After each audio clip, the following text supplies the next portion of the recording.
Hi everybody, I'm Joe Parker of the Pixel Depot, and today we are going to talk about how I weather trucks and wheel sets to give a little bit of realistic look to cars before I go full tilt on weathering them. So one of the things that I like to do with all of my rolling stock is to weather it, and that can be a long process depending on how far I need to go. However, sometimes you just need a little pop of something to give it that little bit of extra realism so it doesn't look quite so out of place when you put it on the layout. So the first step that I usually take is to paint the trucks and wheel sets. I think it's a really good first step in order to get things rolling when it comes to weathering. So today we're going to talk about how I do that. So we'll start by removing the truck from the bottom of the car. For those not familiar with the terminology, this is the truck. The wheel set is part of the truck. These are the wheels that come out. And so we have the truck and the wheel set. Truck over here, wheel set over here. The first step for this process is going to be removing the trucks from the car. And this is usually a simple matter of removing a screw, although some older cars have pins. Depends on the manufacturer and depends on the age of the car. Sometimes, and this may be one of those cases, you've got to apply a little bit of pressure to get the truck or the screw out, and that's what I had to do here. We'll repeat that for the second one. So we put the screws somewhere safe because they tend to want to disappear. We'll remove the wheels from the truck, which is usually just a simple matter of using your fingernail to spread those out and pulling them out. There are tools available to do that for you, but usually I find that just a little bit of pressure with the fingernail under there is enough to do it. The reason that we're doing this is typically the trucks are made of a shiny black plastic, and as you can see from this photo, the car on the left has unpainted trucks, the car on the right has painted trucks. You can see with the car on the left that the contrast between the truck and the bottom of the car is not so great, and so by painting this, even this simple method, we are able to add to that contrast and provide a little bit more of a realistic look for the truck. So we'll paint the trucks first. I usually use some version of grimy black. In this case it's Poly-S or Polyscale, which is no longer made, so I've got some of these that are remaining, and we'll use these until they're gone. Micromark and some other manufacturers are making a grimy black that's an easy replacement for this. My trusty paper towels here, just in case. The other thing that I use for this particular process are Microbrushes. These are disposable, and thus it makes for a pretty easy cleanup because there is none. A note on these Microbrushes: I bought these from Micromark, and they're not inexpensive. They're not ridiculously expensive either. I think a box of 100 is $12 or something like that, so you're paying 12 cents a piece for them.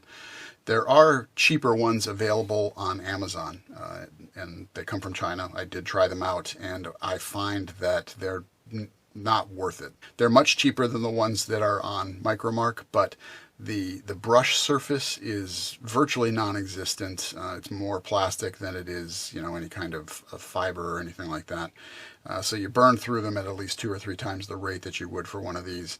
I'm not affiliated with Micromark in any way. They have never sponsored me or anything like that, but I decided that I would always get mine from Micromark unless someone can point me to a cheaper destination that has the same quality.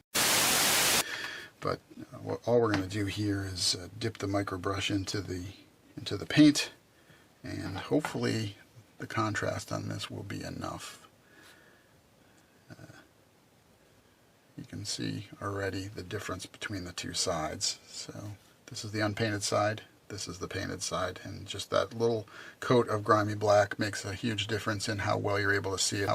I guess this black background here is really useful for this because you'll be able to see it on the highlight, especially if I put it down. You can see over here, and this is a good representation of how things would work on the layout. This over here just blends right into that mat, whereas this side here is contrasted and will show up a little better. And you can see, I'll just dab some paint on this side just so that you can see the difference there. So we'll quickly just cover the surfaces of this with the grimy black. I just basically swab it on there, trying to get in all the crevices and so on.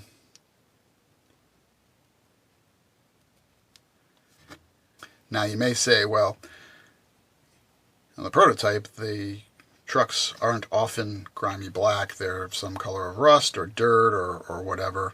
And you can go to town on these doing whatever colors you want to make them match the prototype. But in terms of a quick and easy fix, coating them with grimy black is a really quick way to provide that contrast.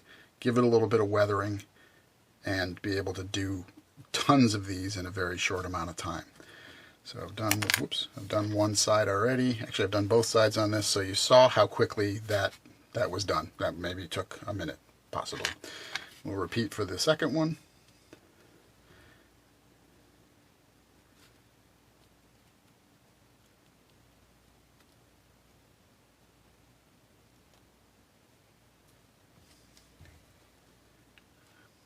And it would help if I was on camera, so I apologize for that, but we're repeating for the second one.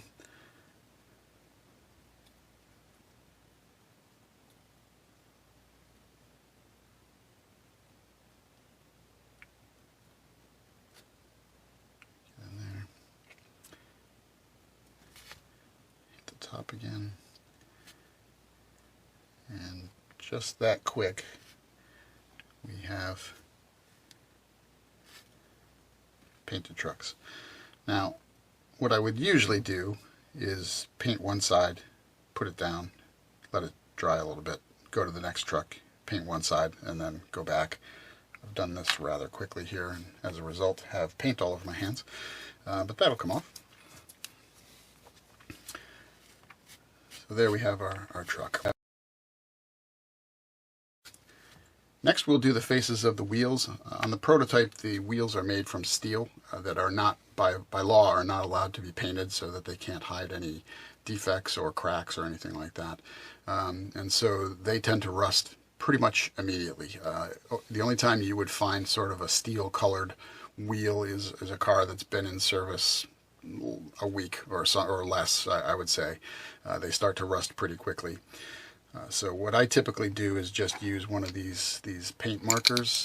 These are Flowquill. Flowquill doesn't exist anymore, but Testers does make a line of these in the same colors. And I'll use a combination of two colors. One is rail brown and the other is rust. These are the same colors I would use on the side of my track to weather the side of the track, and this is what I use on these. For those that haven't used these markers, they work really easily. Shake them up, mix the paint around. You can hear that there's a shaker in there to mix the paint. And then you depress the tip and the paint starts to flow. A new one takes a lot longer than this, but I've used this one multiple times. And then all I do is stick that in there and spin it around, make sure that I've got the edges, and you're done. Move on to the next one. This is another case where I will do one side and then put it aside to let it dry so that I'm not getting too much paint on me, although I almost always tend to get some.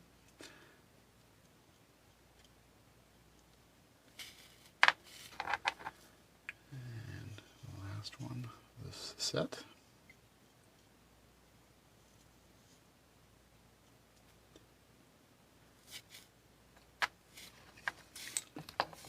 And I'll go back and do the other side.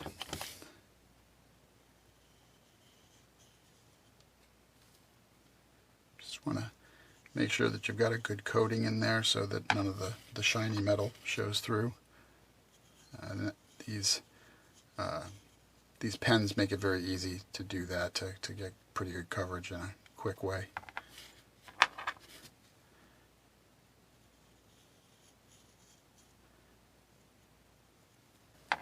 Now, some people will use different methods for painting their wheel sets. You can use the microbrush method that I used to painting the trucks with the similar color paint. That works great. and I've done that before. There are masking templates out there that you can use with your airbrush, that you put the 4 trucks in there and hold it to use the template to hold the wheels so that you can airbrush them. I don't have one of these. There's a number of reasons for that. One, the time to set up the airbrush and take it down, especially if you're only doing one set of trucks, is ridiculous. It's not worth it. The squeeze is not worth the juice, in my opinion. Plus, you need a different template for each size of wheel that you're going to use. And then you've got to do cleanup, you've got to find a place to store them, you got to, all that stuff. I find that this method is so much easier than any of that stuff that this is my go-to, even if I have a lot to do. I mean, I can go through the trucks and wheel sets for a dozen cars in 10 minutes, and then you're done. And there's no cleanup at the end. I'm done. My cleanup is I take this Post-it note off and this microbrush and throw it in the trash, and I'm done. So these should be dry now, and so I'm just going to put these back together. This simple act of painting the truck and the wheel set, even if you don't weather the rest of the car, goes a long way towards making the car look more realistic and more done. And you can always do the wheel sets and the trucks and get a bunch of those done and then go back and weather the rest of the car at your leisure. It all works out great. So this, even if I'm not going to weather the entire car at any given time, this is always my first step when it comes to weathering, and I usually do this before a car ever sets foot on the layout. Not 100% of the time, but this is usually the first step that I go to, and I usually do that right before the car goes on. So now that we've put our wheel sets back in, we can reassemble this car. Simply a matter of putting these back in their proper location and putting the screw back in. If you'll recall from the beginning of the video, I did have to pull a little bit to get these wheel sets on. This brand of car specifically, I have to snap it back on so that it'll stay in place. But once it's there, it does a pretty good job. Where's my other screw? There's my other screw. And put this back in. And we'll screw these down. Now, in order to get the wheels to work optimally, I guess, there's a setting, for lack of a better term, that you can use. So you can see that this wheel set rocks back and forth a little bit, and it actually rocks a little more than my preference. So I'm going to tighten this down a little bit.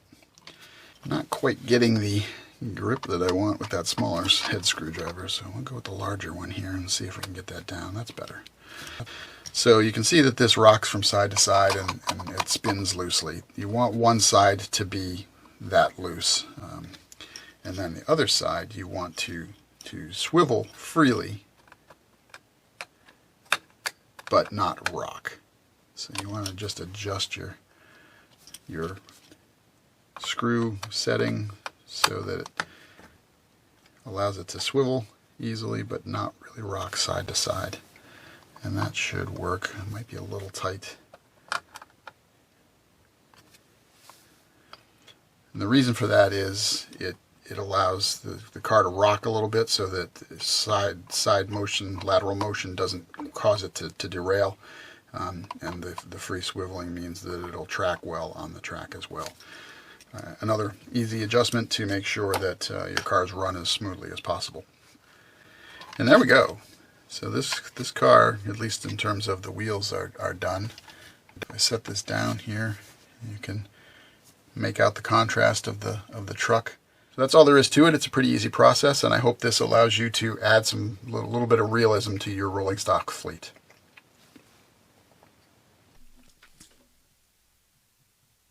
So that's all there really is to it. Like I said at the beginning of the video, it's a pretty quick and easy way to give a little bit of contrast, pull out those details from underneath the car so they're not quite hidden in the shadows, and give an overall more realistic look to the car.